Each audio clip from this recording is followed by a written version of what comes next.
حضرت مولانا رشید احمد گنگوہی فرماتے ہیں اللہ جھوٹ بولتا ہے، الیاذ باللہ، الیاذ باللہ۔ جوابات ملاحظہ فرمائیں۔ پہلی بات تو یہ سمجھیں کہ اس اعتراض کی نسبت حضرت مولانا رشید احمد گنگوہی رحمہ اللہ تعالیٰ کے فتاوی رشیدیہ کی طرف کی جاتی ہے، جبکہ فتاوی رشیدیہ میں اس نام کی اور اس قسم کی کوئی عبارت موجود نہیں ہے۔ دوسری بات، یہ عبارت حضرت کی طرف غلط منسوب ہے۔ حضرت نے کہیں کسی اپنی کتاب میں یہ عبارت تحریر نہیں فرمائی، نہ حضرت نے کبھی یہ بات اپنی زبان سے فرمائی ہے، نہ آپ نے کبھی اپنے قلم سے تحریر فرمائی ہے۔ یہ حضرت گنگوہی رحمہ اللہ پر افتراء ہے، الزام ہے، بالکل محض جھوٹ ہے جس کا حقائق سے کوئی تعلق نہیں۔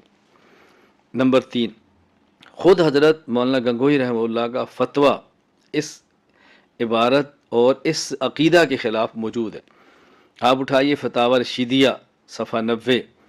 حضرت رحمہ اللہ فرماتے ہیں ذات حق جل جلالہ کی پاک و منزہ ہے اس بات سے کہ متصف بصفت کذب کیا جاوے، معاذ اللہ اس کے کلام میں ہرگز شائبہ کذب کا نہیں۔ قال اللہ تعالی ومن اصدق من اللہ قیلا، جو شخص حق تعالیٰ کی نسبت یہ عقیدہ رکھے یا زبان سے کہے وہ کذب بولتا ہے، وہ قطعاً کافر ہے، ملعون ہے، اور مخالف قرآن حدیث کا اور اجماع امت کا ہے، وہ ہرگز مومن نہیں۔ تو ایسا شخص جس کا یہ عقیدہ ہو کہ اللہ تعالیٰ جھوٹ بولتے ہیں، حضرت گنگوہی رحمہ اللہ اس پر 4 فتوے لگا رہے ہیں۔ نمبر 1، قطعاً کافر ہے۔ نمبر 2، ملعون ہے۔ نمبر 3، قرآن حدیث اجماع کا مخالف ہے۔ نمبر 4، مؤمن نہیں۔ تو یہ کیسے ہو سکتا ہے حضرت خود یہ فتویٰ دیں؟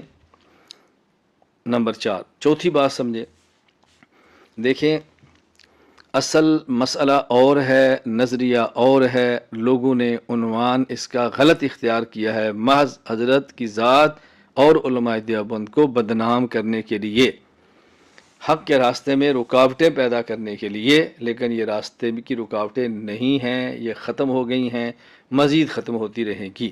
بات سمجھیں اصل مسئلہ کیا ہے۔ اصل مسئلہ کیا ہے؟ عموم قدرت باری تعالی جس کا لوگوں نے عنوان قائم کر دیا ہے وقوع کذب امکان کذب۔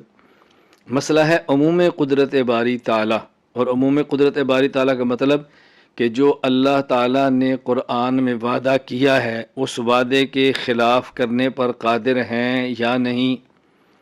مثلا اللہ تعالیٰ کا قرآن میں یہ وعدہ ہے کہ کفار جہنم میں جائیں گے، کفار جنت میں نہیں جا سکتے، لا يدخلون الجنت حتی یلج الجمل فی سم الخیاط، اور ہمیشہ جہنم میں رہیں گے، خالدین فیہا ابدا، یہ وعدہ ہے۔ تو کیا اللہ کافر کو جنت میں بھیجنے پر قادر ہیں یا نہیں؟ اہل سنت والجماعت احناف دیوبند کا عقیدہ ہے کہ جو وعدے اللہ تعالیٰ نے فرمائے اللہ تعالیٰ اس کے خلاف کرنے پر قادر ہے، یہ ہے عموم قدرت باری تعالیٰ۔ لیکن جو اللہ کے وعدے ہیں اللہ تعالیٰ ان وعدوں کے خلاف کبھی بھی کریں گے نہیں، اسے کہتے ہیں تنزیہ باری تعالیٰ۔ تو اصل مسئلہ ہے عموم قدرت باری تعالیٰ اور تنزیہ باری تعالیٰ کا، اور لوگوں نے اس کو عنوان کیا دے دیا وقوع کذب کا اور امکان کذب کا، الیاذ باللہ، کہ اللہ تعالیٰ جھوٹ بول سکتے ہیں یا نہیں۔ یہ بات تو ہم نے کی نہیں ہے، یہ بات تو ہم نے کی نہیں ہے، اس کا تو ہم نے کبھی تذکرہ ہی نہیں کیا۔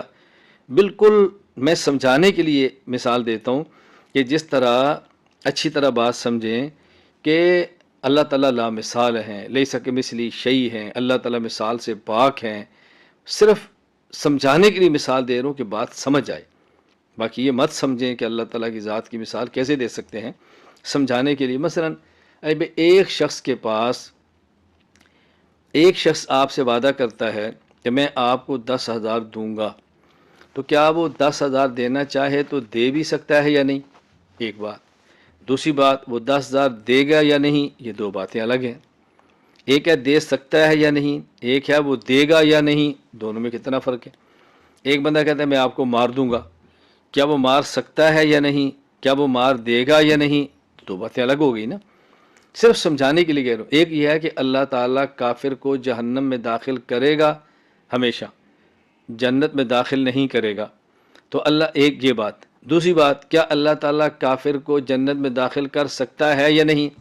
ہم کہتے ہیں اللہ تعالیٰ چاہیں تو کافر کو جنت میں داخل کر سکتے ہیں۔ اللہ تعالیٰ کی قدرت عام ہے، عموم قدرت، لیکن اللہ تعالیٰ کافر کو جہنم میں داخل کریں گے نہیں۔ اللہ تعالیٰ کافر کو جنت میں داخل کریں گے نہیں، چونکہ اللہ کا وعدہ ہے کہ میں نے مومن کو جنت میں داخل کرنا ہے اور کافر کو جنت میں داخل نہیں کرنا۔ یہ جنت صرف اور صرف متقین کے لیے بنائی گئی ہے، تو جنت میں کافر نہیں جا سکتا۔ ایک ہے عموم قدرت اور ایک ہے تنزیہ قدرت۔ لوگوں نے اس کا عنوان غلط دے دیا بدنام کرنے کے لیے۔ میں سمجھانے کے لیے بات کرتا ہوں کہ ہندوستان متحدہ، بنگلہ دیش، ہندوستان، موجودہ پاکستان، تو ایک وقت تھا کہ اس میں بحث چلی کہ ہندوستان کو تقسیم کرنا چاہیے یا نہیں۔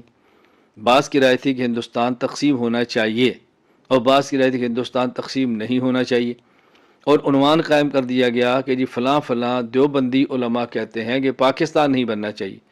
ان کا یہ ایشو نہیں تھا کہ پاکستان نہیں بننا چاہیے، ان کا ایشو یہ تھا، ان کی سوچ یہ تھی کہ ہندوستان تقسیم ہونا چاہیے کہ نہیں۔ تو تقسیم ہند اور بات ہے اور قیام اور وجود پاکستان اور بات ہے۔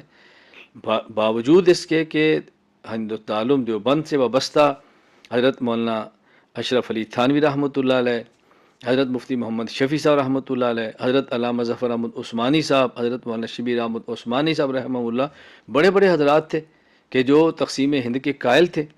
سید حسین احمد مدنی رحمۃ اللہ علیہ وہ تقسیم ہند کے قائل نہیں تھے۔ تو عنوان یہ تھا کہ ہندوستان تقسیم ہو یا نہ ہو، یہ عنوان دیا گیا ہے علماء کو بدنام کرنے کے لیے کہ پاکستان بنے یا نہ بنے۔ تو کتنی عجیب بات ہے۔ خیر، حضرت گنگوئی رحمۃ اللہ علیہ پر اعتراض بالکل ہی فضول اور بجا ہے، اس کا حقیقت سے کوئی تعلق نہیں ہے۔